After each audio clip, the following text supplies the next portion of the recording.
আসসালামু আলাইকুম। আমি Tapasi Rani Sarkar, Bangladesh German technical training centre, Mirpur 2, Dhaka. আশা করি সবাই ভালো আছেন।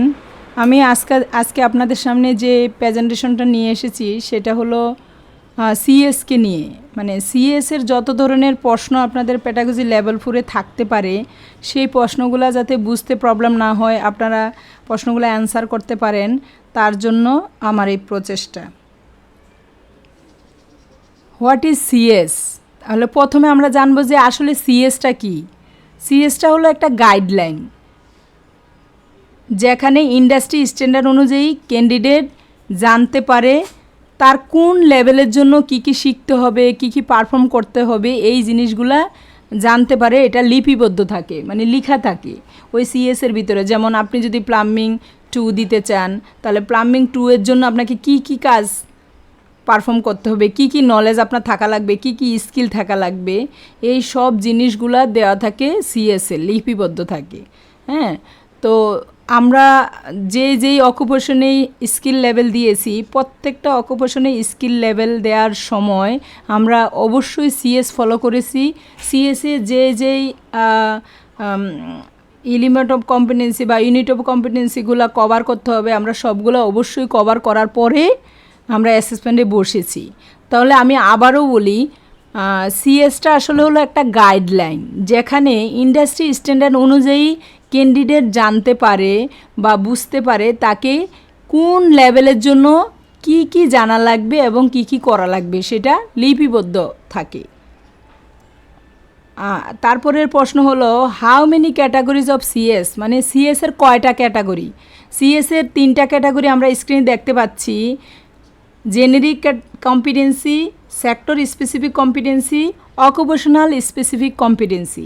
জেনেরিক কম্পিটেন্সি হলো প্রত্যেক অকুপেশনের প্রত্যেক সেক্টরের জন্য কমন, যেমন টিমে কাজ করার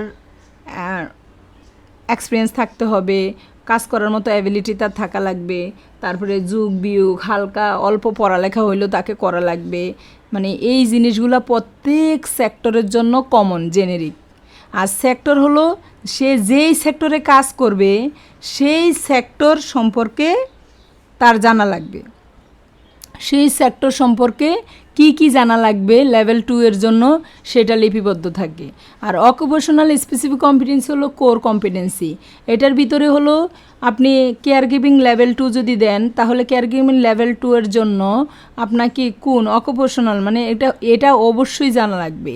এগুলো হলো প্রত্যেকটা আলাদা আলাদা। কেয়ার গিভিং লেভেল 2 এর সাথে কিন্তু প্লাম্বিং লেভেল 2 মিলবে না, ইআইএম লেভেল 2 মিলবে না, ঠিক আছে? এরকম আলাদা আলাদা। তার মানে ক্যাটাগরি কয়টা সিএসের? 3টা: generic competency, sector specific competency, occupational specific competency.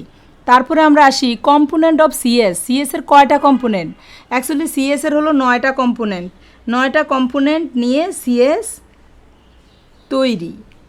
তো এই 9টা কম্পোনেন্টের নাম আমি লিখে দিয়েছি এখানে: unit code, unit title, unit descriptor, nominal hour, element of competency, performance criteria, range of variable, evidence guide, accreditation requirement. Accreditation মানে কি? স্বীকৃতি, মানে অনুমতি, এনএসডি এর অনুমোদিত। যেমন আমাদের বিজিটিডিসি এনএসডি কর্তৃক অনুমোদিত একটা প্রতিষ্ঠান। তো এখানে তাদের কিছু রিকোয়ারমেন্ট আছে, ওই রিকোয়ারমেন্টগুলো ফিল আপ করে যখন আমরা আবেদন করি, তখন এনএসডিএ যাচাই বাছাই করে অনুমতি দেয় যে হ্যাঁ, এখানে এনএসডি এর এই অকুপেশন এনএসডি এর কোর্স চালানোর মতো অ্যাবিলিটি আছে। আর হলো ইউনিট কোডটা, ইউনিট টাইটেল, ইউনিট ডেসক্রিপ্টর মানে হলো সংক্ষিপ্ত বর্ণনা। মানে এই ইউনিট অফ কম্পিটেন্সিতে আপনি কি কি জিনিস জানতে পারবেন, এটা হলো একটা সামারি দেওয়া থাকে। আর নমিনাল আওয়ার মানে কত ঘন্টা ইউনিট অফ কম্পিটেন্সিটা কমপ্লিট করতে আপনার কত ঘন্টা লাগবে, এরকম, ঠিক আছে? তাহলে আমি আবারও বলছি যে কম্পোনেন্ট অফ সিএস। সিএসের component, how many types of component of সিএসের কয়টা কম্পোনেন্ট? 9টা, 10টা, 11টা, 12টা, এরকম অপশন যদি দেওয়া থাকে আমরা 9-এ টিক দিব।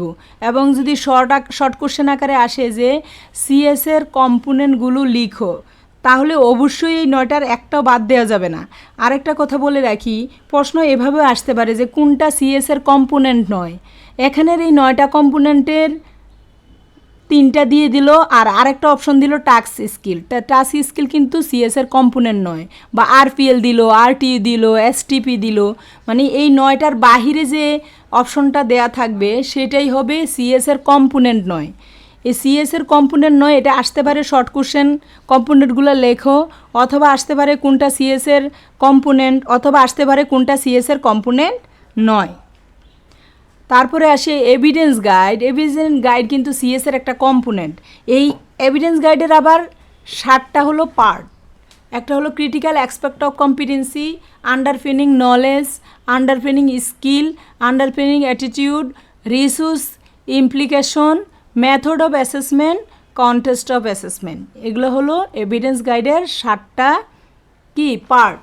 এবার আসি, প্রশ্ন এরকম আসতে পারে যে এভিডেন্স গাইডের কয়টা পার্ট লিখো, অথবা write down of evidence guide, part of evidence guide, অথবা আসতে পারে কোনটি which one is not in part of not part of evidence guide, কোনটা এভিডেন্স গাইডের অংশ নয়, কোনটা। এখানের এই 7টা ছাড়া অন্য আরেকটা দিবে যেটা এই 7টার ভিতরে থাকবে না। যেমন আসতে পারে যে আন্ডারপিনিং নলেজ, আন্ডারপিনিং স্কিল, আন্ডারপিনিং অ্যাটিটিউড 3টা দিল, আরেকটা দিল যে অ্যাপ্রেন্টিসশিপ। তাহলে অ্যাপ্রেন্টিসশিপ হবে এভিডেন্স গাইডের পার্ট নয়। আশা করি সবাই বুঝতে পেরেছেন। তারপরে আমি আসি, ইন ইন্ডাস্ট্রি কম্পিটেন্সি স্টেটা ইনক্লুড, মানে এই সিএসের ভিতরে কী কী জিনিস ইনক্লুড থাকে।